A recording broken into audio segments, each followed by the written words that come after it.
Hello and welcome to FiveJay Gaming. I'm FiveJay, and today we're going to continue my countdown of my top favorite games of 2017 on Nintendo Switch.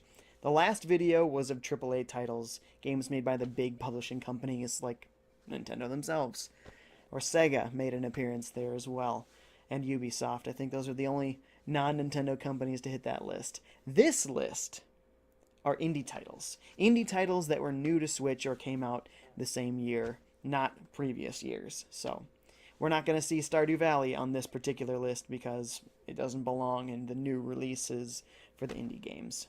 My number one indie game on Nintendo Switch for 2017 was also one of the first releases on Nintendo Switch. Do you know what it is? Well, I do. Blaster Master Zero is a very early Nintendo Switch game, and it is so good. Now, a lot of these ones in here are going to have retro vibes to it. I love retro games. They're really cool. The artwork involved in 2D art takes a lot of effort. You know, trying to make something resemble something with a very limited number of pixels. It's very cool. It's video game cartoonery. Is that a word? Cartoonery? It is now. And Blaster Master Zero is just the best example of that. Blaster Master was a series that started on the NES, so it has those Nintendo roots. It belongs on the Switch. There was a Game Boy Color version, there were PlayStation games, and essentially you are a little character, and you're also a little tank, and you're exploring this world, whether you're in the tank or you're outside the tank as your little character. And then there's a top-down perspective where you're only just your character.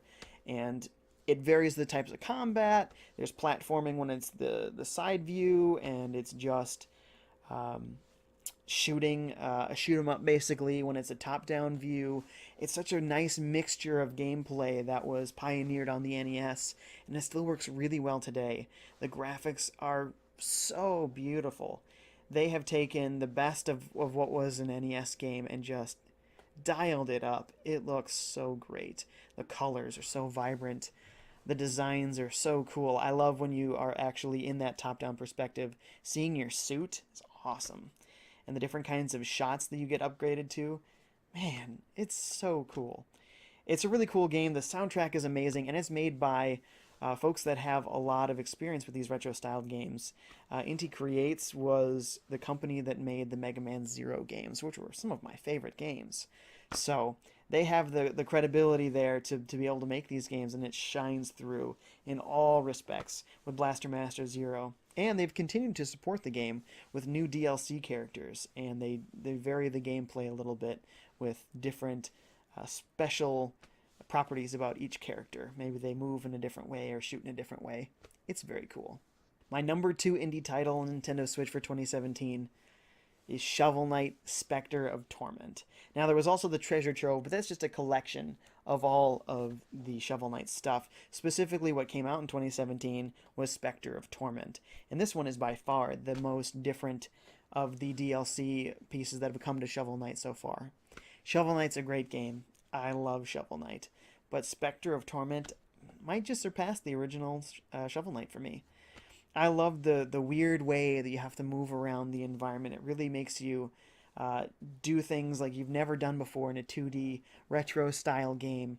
And that same love that came through in Shovel Knight originally is coming through even more here because they're adding things that weren't really in other retro games. Shovel Knight, stole movement elements out of Mega Man and out of DuckTales heavily with the bouncing on the shovel, like bouncing on the cane. This one is new. You don't really have anything where you have this sort of diagonal aerial slash and then grinding on rails. I mean, it was really fun to see them evolve their series more, and I can't wait to see what else comes down the line for Shovel Knight. My number three indie game on Nintendo Switch is Mighty Gunvolt Burst. Wait a minute. See the Mighty in there, maybe you see Beck in there, and you want to write it off, right? Oh, it's the guys that made Mighty number 9. Well, yes and no. These are the same guys that also made Mega Man Zero. Remember, Inti Creates Blaster Master Zero. These guys have some serious credibility here. They are really good developers. That whole mess with Mighty number 9, leave that behind. This is nothing like that. What Mighty Gunvolt Burst is is an 8-bit Mega Man game. Straight up, it's an 8-bit Mega Man game. And you have multiple different characters that you can play, and there's a really cool customization aspect, which is very central to this game. What makes this so cool is that this game can be as hard as you want it to be. This customization system allows you to make your blaster stronger, shoot faster, shoot farther, have homing abilities, spread shot, all sorts of stuff. It's really cool. That makes the game easier, right? It makes you more powerful. It's satisfying to do, but maybe you think it's too easy if you just upgrade your gun, upgrade your gun, upgrade your gun. Well, this game also has another system in there, inside that customization, where you can choose to take more damage, to dish out less damage, shoot slower. There are so many detriments you can give yourself. This game can be insanely difficult. It's up to you. You get to choose. Is it not hard enough? Fine, make it harder on yourself. Is it too hard? Make it easier. It's great. It's making the game have a difficulty slider without actually giving you the difficulty slider. It's up to you. You got a bunch of options. Just choose what fits you the best. And again, it has that beautiful art and the amazing soundtrack. Definitely check this one out. You don't want to miss it. My pick for number 4 made a big splash this year, and for good reason.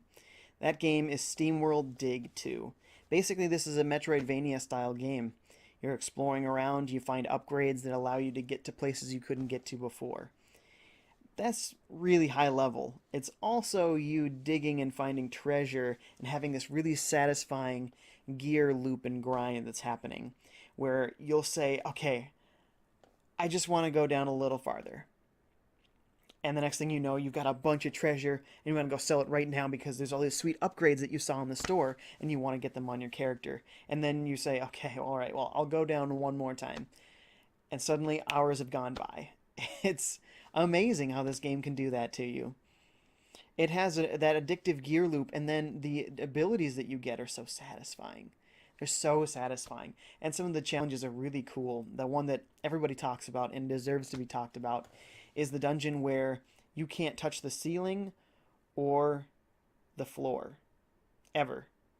Because if you do, then every inch of the ceiling and floor is covered with a switch that will close off the door in front of you to get out.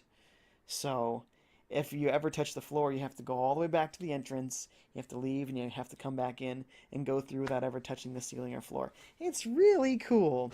And as you play the game and you get more upgrades, you realize it's not as hard as it sounds, and you're going to get better and better at it. So really, really awesome game. My pick for number 5 is Golf Story. Golf Story is, yeah, it's golf, but it's very heavy on the story. There is a very interesting and funny, very funny story involving your character trying to become a golf pro. And you'll just find yourself really enjoying reading what all the characters say. This is one of the few games where I'm actually reading everything. There's a lot of games out there where there's so much text and I'm just not interested enough. Like, I know there's lore and it should be interesting, but when it's just hours and hours and hours of all these cutscenes and text, it gets me, you know? This stuff, I read all of it because it's so funny.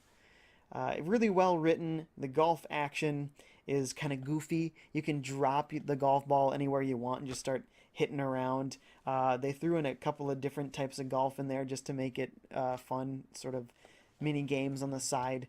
There's putt-putt courses, and there's disc golf, frisbee golf, some people call it, right? Frolf, the worst term of all time. Feel nasty just saying that, frolf.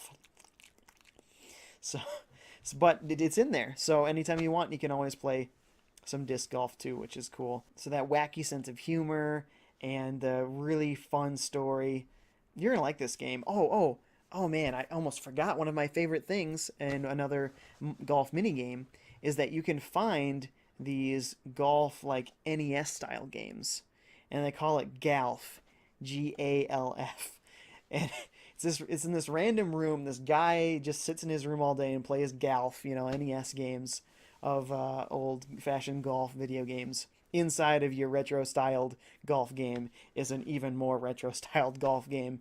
It's kind of awesome. And there's more than one of them. Then they're secret and hidden, so you got to go check them out and see if you can get them all. My number 6 pick is the Mutant Mudds collection. Now, if you didn't know, Mutant Mudds was a game that had its start on 3DS. So again, you got those Nintendo roots. It also reminds me a lot of the one good virtual game out there. It was a Wario game, and I can't remember the title of this Wario game.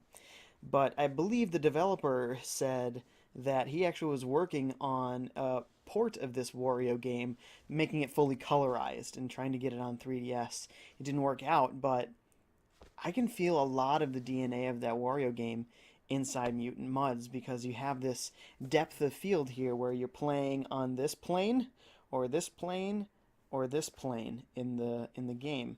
Really cool. And all the time you can see things happening in all three of those levels of the depth of field. Just really cool. It is a platforming action style game. You have a jetpack, and it very heavily revolves around using your jetpack for different platforming and action pieces, such as if there's a platform here, next to it is spikes, and the entire platform is taken up by an enemy. So the only way to get on this platform without being hurt is to hover right next to the platform for a moment, destroy the enemy, and then finish your hover and drop down onto the platform. It's brilliant.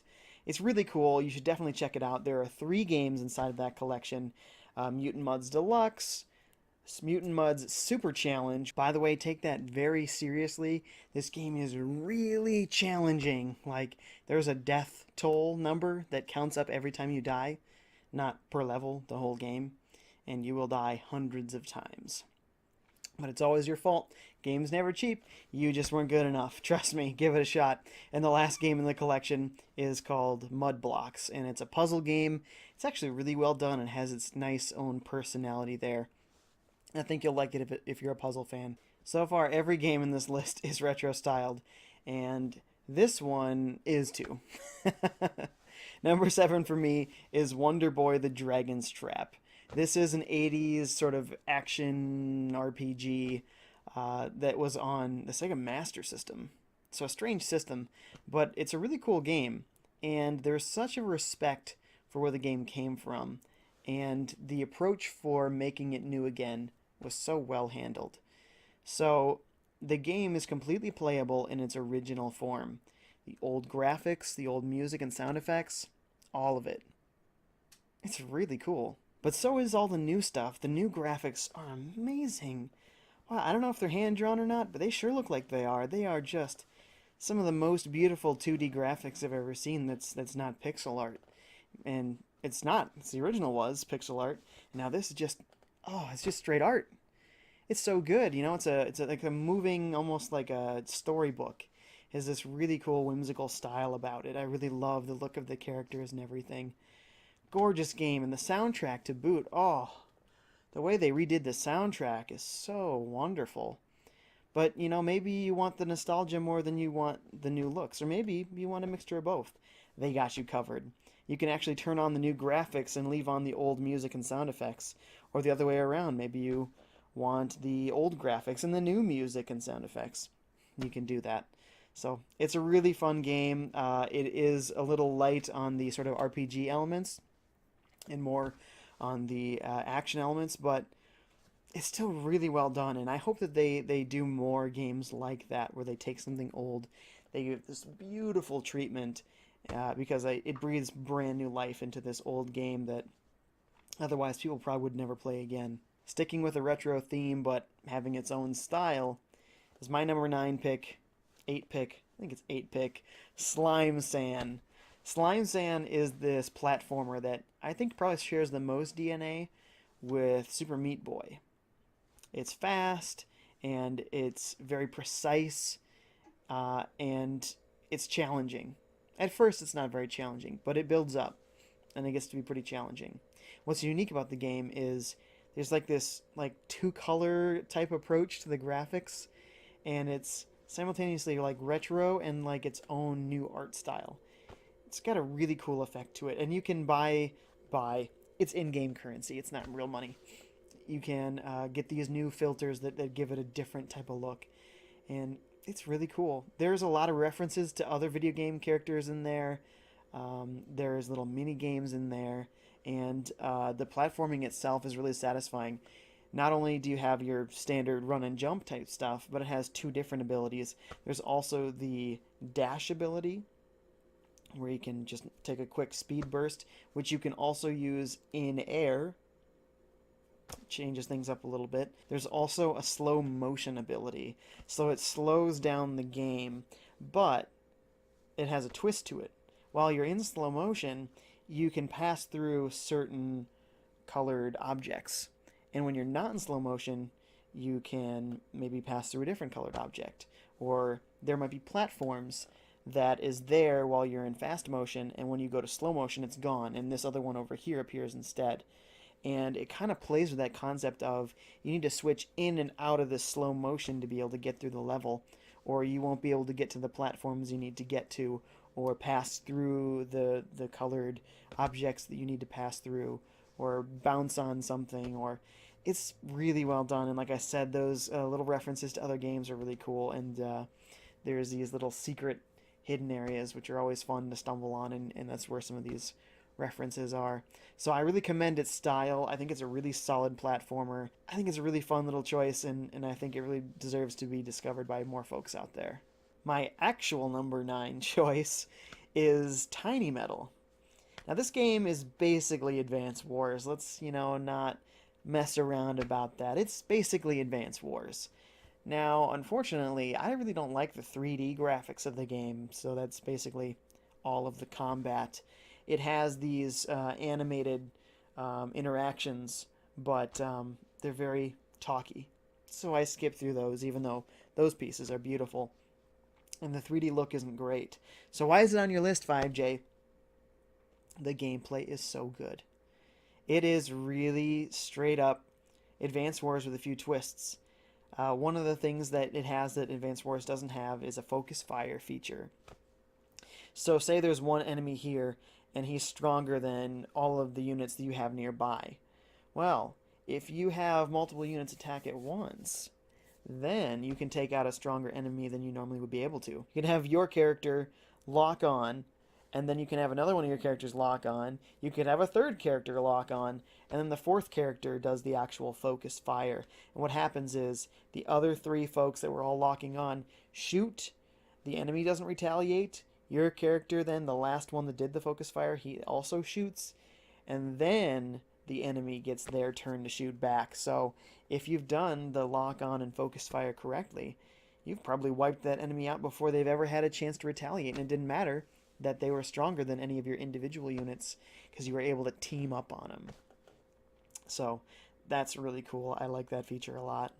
Other than that, largely it's pretty much Advance Wars. You don't have the superpowers, but you do get to summon a hero unit to come down, which kind of happened in Advanced Wars Days of Ruin on DS, so you could say that's kind of an Advance Wars thing too. But overall, I'd say I wish it looked a little different, but it plays really well, and that is my favorite style of strategy game. I love Fire Emblem and everything, but Advance Wars, to me, there was just something different and special about Advance Wars. And I like that sort of military theme, and not just the fantasy theme. Both good games, but like I said, Advance Wars a little better for me. So definitely, if you're an Advance Wars fan, check out Tiny Metal. If you are a Fire Emblem fan and you haven't played Advance Wars, you might want to check out Tiny Metal as well, because it'll remind you a little bit of Fire Emblem and then give you that taste of what you might have missed out on. My 10th and final pick of top indie game on Nintendo Switch in 2017 is NBA Playgrounds. Now, this one doesn't have a retro look so much, but it is absolutely a spiritual successor to NBA Jam. It's not the same company, so they couldn't use the same name, but it's NBA Jam. It's NBA Jam. It's a cheap title, so some of the issues that it has can be overlooked. It was a little bit hard to figure out how to time 3-pointers correctly, but eventually you get the feel for it. I could pretty much do it almost every single time by the end of the I don't know, campaign. Um, it's a really cool game. There is a lot of nostalgic NBA players, so I don't really watch sports anymore. But when I was a kid, growing up with two brothers and my dad, they always were watching basketball, and so there were a lot of like 90s and early 2000s players that I recognized, and they were inside this game, and it was really fun to relive these old moments of maybe rivals playing together or maybe playing against that old rival or whatnot. But the basketball action is really fun. I like the more sort of fun style sports games, like Mario Kart. I don't want to play Gran Turismo, whatever you call it. To simulation. I want that Mario Kart experience. Same thing here. I don't need to have NBA 2K18. I need NBA Playgrounds, and it's a lot of fun. The various slam dunks and so forth. So if you just want to have a goofy, fun time, either playing against a computer, which can get really hard on some of the levels, or against your friends and just getting up in their face when you're beating them, it's a great game. So those were my top picks for indie games on Switch in 2017. What did you think of my list? Way too many retro-styled games? Well, yeah, probably. Did I miss any? Would you put any in? Would you have taken some off? What would you do? Let me know in the comments below, and I'll catch you next time.